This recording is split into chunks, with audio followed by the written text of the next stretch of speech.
როგორ ვისაუბროთ რთულ და წინააღმდეგობრივ თემებზე?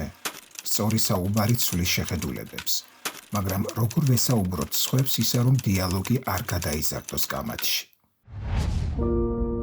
ქალები სახლში უნდა იყვნენ, ბავშვებსა და ოჯახზე ზრუნავდნენ და არა ქვეყნისათვის მნიშვნელოვან გადაწყვეტილებებს იღებდნენ.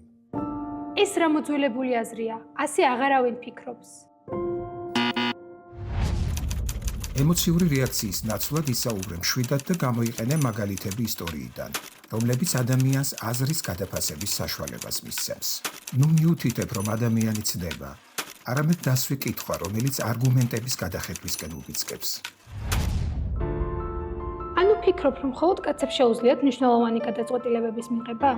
მაგრამ თუ ისტორიას გადავხედავთ, საქართველოში თამარ მეფე, ინდოეთში ინდირა განდი, ბრიტანეთში მარგარეტ ტეტჩერი წლები ეფექტურად მართავდნენ თავიანთ ქვეყნებს.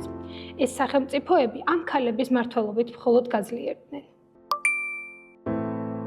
ისწავლე, როგორ ისაუბრო, ცვლილება აქედან იწყება.